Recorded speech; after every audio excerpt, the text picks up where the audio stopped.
When I was 6, my mother brought home a girl whose birthday was just one day after mine. This is your Aunt Clara's daughter. Her parents, well, it's complicated.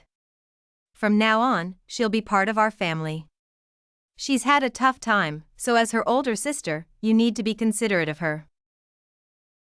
The girl hid behind Mom, staring at me with a chilling smile. My name is Emily. Both my parents work at a power plant. Although we live in a cramped apartment, a 39 square meter 2-bedroom unit, our family is happy and safe. Now, with Aunt Clara's daughter, Sophia, our space felt even tighter. Mom bought a third-hand single mattress from a neighbor. It was so dirty that its original color was unrecognizable. She placed it next to my bed and carefully spread a new sheet over it. I saw a flash of disdain in Sophia's eyes, quickly replaced by a look of grievance. Sophia, you'll have to make do for tonight. Tomorrow, I'll buy a double bed.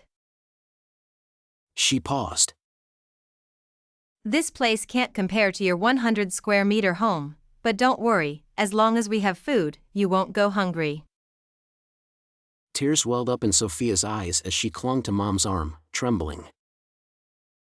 Aunt, I miss my mom. Mom's hand, which had been stroking her head, froze in midair, tears streaming down her face as she thought of her late brother-in-law and her sister in the psychiatric hospital. She snapped back to reality, unable to control her emotions, and hugged Sophia tightly. Poor Sophia, from now on, I'm your mom, and your uncle is your dad.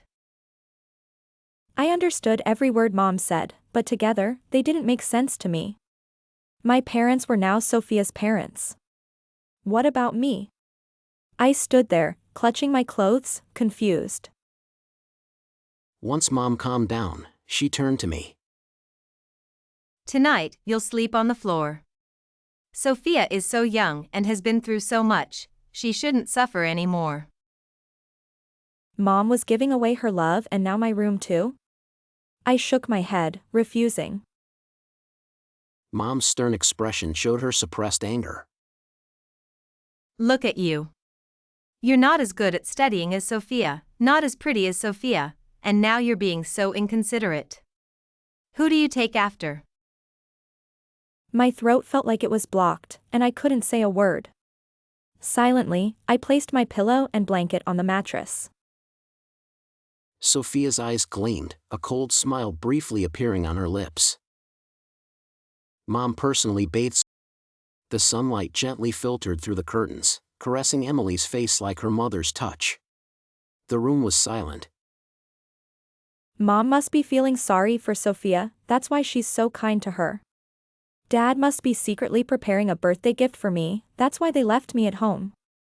They still love me. Tears flowed like a long-held flood finally breaking free. As dusk settled, she found half a pack of biscuits and ate them with a few sips of cold water. Hunger overcame fear. Laughter and cheerful voices approached. Dad walked in carrying bags full of things for Sophia, brand new clothes, a teddy bear backpack, and a pair of red shoes Emily had longed for over a year but never got. Look what we got for you, Sophia.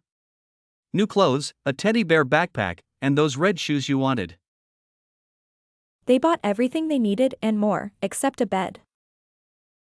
Mom handed Emily a plastic bag with their leftover food, mixed together and cold, without a proper container. Mom, Sister, can't you be more considerate? Mom is already very tired. Take care of your own things. Look how thoughtful Sophia is. If you're not hungry, come help out. You're always causing trouble. Emily hung her head, eyes filled with sorrow. Emily, you must have been adopted. Sophia is their real daughter. Mom, I want red shoes too. Learning to compare at such a young age. Do you think money grows on trees? Mom then turned to braid Sophia's hair. That night, Dad cleared a space over a meter long on the balcony and assembled a bed from some old, low cabinets. From then on, that was Emily's room, a bed where she could fall off with a single turn and a wooden plank serving as her desk. Lying on that so-called bed, countless voices in her head whispered, Dad and Mom don't love you anymore. They only love Sophia. You are unnecessary. Sophia stood beside Emily and suddenly spoke. It doesn't matter who is the biological child. On my birthday, I pleaded with Dad to buy me the Barbie doll I had always wanted. After a moment of hesitation, he finally gave in. All right, sweetheart. You deserve it. Let's get that doll for you. When we got home, Sister saw the doll and pouted, looking very upset. Dad, I want the same doll as sister. Dad looked a bit embarrassed and tried to comfort her. When it's your birthday, I'll get you an even prettier doll, I promise. Sophia's eyes turned red, and she ran back to her room. You're all lying to me. I want to find my real parents. Mom got anxious, put down the vegetables she was preparing, and hugged and comforted her. She glanced at me holding the doll without saying a word. What are you standing there for? Give the doll to your sister. I looked up at Dad, but he didn't say anything. He just joined in comforting Sister. Feeling wronged, I held the doll tightly and started to cry. Why does sister get to take everything? First, it was my room, now my doll. Mom's eyes turned sharp and frightening. She gently placed Sister in Dad's arms and rushed over to snatch the doll from me. Today is your birthday, but this is for your sister now. You're being unreasonable. I cried and shouted, refusing to let go. Mom, today is my birthday. This is the gift you promised me last year. Why should I give it to her? I'm your real daughter. Mom suddenly let go, and I stumbled backward, falling to the ground. I don't want the doll. I want Mom. I want to find my mom. Hearing her cries, Mom gritted her teeth, grabbed my collar, lifted me up, and said harshly, Ungrateful child. Give the doll to your sister. I didn't say anything, letting her hit and push me, but I still wouldn't let go. The louder Sophia cried, the harder Mom hit. Finally, Mom slapped me across the face multiple times, and in the end, the doll ended up in Sister's hands. I lay on the ground expressionless, my body aching as if it had been run over by a train. Dad sighed. If you had given the doll to your sister earlier, you wouldn't have been hurt. I don't know where you got this stubbornness from. I am your daughter. My long-awaited birthday ended just like that. In the evening, Dad took them out for dinner, while I was left at home with the excuse of being injured. They left half a bun and a bowl with some leftover vegetables on a wooden board for me. They held hands, laughing and chatting, looking more like a real mother and daughter, while I was the outsider. I didn't know if it was resentment or deep. From that day on, Chloe became silent and withdrawn, enduring Sophia's pranks at home, replacing toothpaste with mustard, hiding needles in towels, adding laxatives to her milk. At school, Sophia and her friends would gang up on Chloe in the restroom, throw her homework into the sink, and put bugs in her food. Mom, Dad, Sophia's bullying me again. With just one pitiful look from Sophia, their parents would blame Chloe instead. Chloe, stop bullying your sister. Why are you so immature? You're such an ingrate. Why don't you just disappear? Chloe began to wonder why she didn't just vanish. One midnight when she was 10, with her body covered in bruises, she packed her belongings, just a school bag, 2 pieces of clothing, a lunchbox, a few books, and 2 half-used pencils. Barefoot, she stood by the bridge, staring at the dark water below. The chaos in her mind turned into a single beam of light, and a voice kept whispering in her ear. Jump, and you'll be free. Jump, and you won't feel any more pain. Chloe smiled, climbed onto the bridge rail, and spread her arms to feel the breeze. It felt wonderful. She slowly leaned forward. If you don't get up, you won't be gone, but you'll crush me first. A hand pulled her back, and she fell into a firm embrace. She recognized him. A few days ago at school, when Sophia was choking her and she couldn't breathe, he had shouted that a teacher was coming, saving her. I should have let them finish you off last time. Now I've saved you again. No need to thank me. Chloe smiled and walked back to the bridge rail. Think about it. Who would be happiest if you were gone? If you're not afraid of disappearing, what else is there to fear? They sat quietly for a while. Jack stretched, took off his shoes, and put them on Chloe's feet, then pulled her along. They passed a noodle stand, and he ordered the cheapest bowl of plain noodles. It was the best thing Chloe had ever eaten. Live on, strive for a future. Study hard, get into college, and leave them behind. Create a new life. Later, Chloe learned that Jack's parents had divorced when he was very young, and they had each started new families. He lived with his elderly grandmother, surviving by collecting recyclables. He believed that light always existed. After middle school, Mom said Sophia wanted to go to an art class, but the annual tuition of 60,000 yuan was beyond their means. She wanted Chloe to work at the power plant to earn money for Sophia's education. Is that what you think too, Dad? I'm only 15. But Chloe, at the power plant, Sophia's dad got injured saving your mom. Her mom was traumatized by it, and the compensation went to the hospital.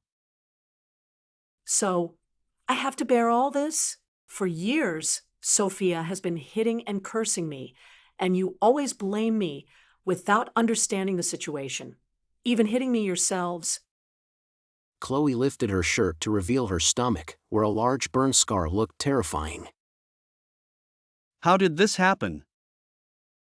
When I was 12, Sophia asked me to do her homework. I refused, and she poured boiling water on my stomach. I was in so much pain I couldn't speak. With the last of my strength, I slapped her, and some water splashed on her face. She cried out, and you rushed over, seeing the blisters on her feet, crying and calling her your sweetheart. Sophia had claimed she was trying to pour Chloe some water, but Chloe didn't appreciate it and hit her. You deserved it. You shouldn't have provoked her. After a long pause, Dad said, I'm sorry, but you still have to drop out. Chloe had expected this outcome. Calmly, she said, I will continue my studies. From today on, I will decide my own life. With that, she grabbed her bag and left. Dad threw an ashtray at her head, and the hot blood blurred her vision. Once you walk out that door, we won't care if you live or die, you heartless thing. Chloe couldn't help but laugh, then cry.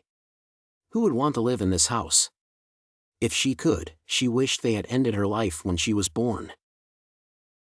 With the highest score in the district, I attended a high school in the neighboring county. The school provided free accommodation and awarded me a scholarship of 5,000 yuan. Those 3 years were the happiest times of my life. I made some wonderful friends. Every time they returned to school, they would share snacks with me. Chloe envied her friends. They had a dad, a mom, a warm home where they could be pampered and cry when they were hurt. In my dreams, I turned back into a child. Dad promised me a Barbie doll for my birthday, and Mom said she would take me to the amusement park, but instead, Sophia appeared, harshly saying, These are all mine. You're just an unwanted little nobody. Chloe cried, and then, Why are you crying? You don't deserve those things. Stop complaining and be grateful for what you have. Even in her dreams, Chloe was miserable. After graduation, Jack's grandmother passed away during the summer break. Left with no one to rely on, he chose to attend the same school as Chloe. Sophia, I have no family either. From now on, we are each other's family, supporting each other. Chloe held his hand tightly in response, offering him comfort. They were both unfortunate souls who refused to bow to fate. There was no romance between them. Apart from studying, they worked part-time jobs on weekends. Here, take my earnings. Save them. In 3 or 5 years, we'll leave this place and buy a home of our own. Both Jack and Chloe got accepted into a university in Tianhai. The journey took 3 days. They changed into new clothes and used their savings to buy train tickets, embarking on the journey together. I'm not sure if I'm relieved or saying goodbye to 18 years of hardship. From now on, wherever I am, that's your home. Don't be afraid. They continued to study and work part-time jobs just like in high school. Though it was tough, they were happy. During the summer break of their first year in college, Jack insisted on taking Chloe for a full medical checkup. I don't want to spend the money. It's unnecessary. For the first time, Jack glared at her. You need to stay with me for a lifetime. With your frail body, what if something happens to you? How am I supposed to live alone? That sweet sentiment filled every cell in Chloe's body, and tears of happiness flowed freely. I'm sorry. Please don't cry. Chloe hugged him, trying to cry out all her grievances. Let's never be apart, okay? Jack nodded vigorously, his face flushed. They didn't define their relationship clearly, nor did they have a passionate romance, but they were each other's strong support. When the medical results came out, Jack frowned deeply. We need to improve your health first. As for the burn scar, even if we never treat it, you are still the most beautiful princess. But I want you to become a new version of yourself. I will work hard to save up for the surgery. Trust me. I believe you. From the first time I met you, I knew you were my light. Chloe thought she had moved the heavens until a call from an unknown number shattered the peace. The call was from her dad, whom she hadn't seen in over 4 years. Chloe, your mom isn't doing well. She wants to see you one last time. Jack encouraged her. If you can't let go, go back and see her. Don't leave any regrets in life. Chloe bought the earliest train ticket, took leave from school, and embarked on the journey home. Little did she know, this was the beginning of a nightmare. She bought some fruits and milk near home. The narrow, familiar yet unfamiliar apartment building stood there. Chloe knocked on the door, and Dad and Mom welcomed her with smiles, asking about her well-being and apologizing repeatedly. Aunt Clara has been discharged from the hospital, and Sophia has gone back to take care of her. All the years of neglect have finally been repaid. The apartment building was scheduled for demolition the day after tomorrow.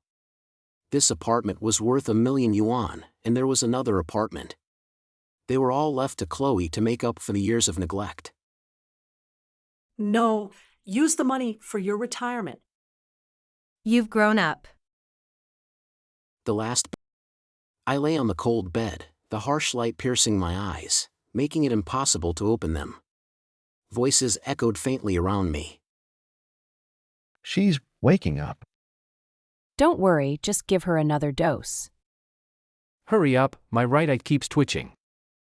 The cold environment numbed my pain. I tried to speak but couldn't. What are they going to take?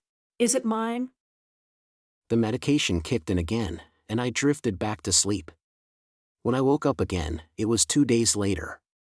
I was back home, bandages wrapped around my abdomen. Dad looked like he had aged 10 years, holding my hand and repeatedly saying, I'm sorry. Every movement brought pain, and my throat was too hoarse to speak. Dad thought I was hungry and rushed to the kitchen to make porridge. Sophia walked in, munching on an apple, and sneered. You're like a cockroach, impossible to get rid of. They couldn't do it when you were little, and now even after taking a kidney, you're still here. I looked at her in horror, clutching at her clothes, desperately trying to make sounds. I'll tell you the truth before you pass away. This time they brought me back because Sophia had borrowed money from loan sharks abroad and offended some dangerous people. They demanded $3.5 million, or they would come after her. She fled back home, but they still found her. I begged our parents, but even the compensation from the house demolition wasn't enough. I said I didn't want to leave this world, I wanted to take care of Mom and Dad. She offered to give up a part of her body for $200,000, crying pitifully, and said she was expecting a child, that they were going to be grandparents. Mom, hearing this, hugged her, calling her their poor daughter. I don't know how she convinced my parents, but I was tricked into lying on the operating table for her. I wanted to end her life, and I hated myself for being so foolish. There was no family love, or was there? There was still Jack. I couldn't leave this world. I had to live and return to him. The porridge was ready. Sophia, with tears streaming down her face, said she would feed me. Let me help you with that. She pried open my mouth and poured the scalding porridge in, the fear surpassing the burning hot water from years ago. You're not your parents' daughter. I am. My mom secretly swapped us when we were babies. For 6 years, I was starved and forced to work hard, or I would be punished. I accidentally overheard this and didn't dare tell anyone until those awful people were gone. I came back to reclaim what was mine. I lay in the dim room, asking myself, who had blinded whom? Who hated whom more? I didn't know how long I lay there. A man blindfolded me with a cloth, and I was carried away. The $3.5 million wasn't enough even after giving up a kidney, so they sold me again. I felt like I was fading away, my wound was festering. In the past few days, countless men had come and gone. Now, I was awake less and less, unable to distinguish reality from illusion. Until one day, my light came. He held me without a word, his tears falling on my face. He cleaned my wounds, fed me medicine. I smiled, he cried, I cried, he comforted me. Chloe, my princess. Heaven couldn't be so cruel as to let you leave this world. I found you. He left for a day and a night, returning covered in blood, his back torn open, exposing the bones.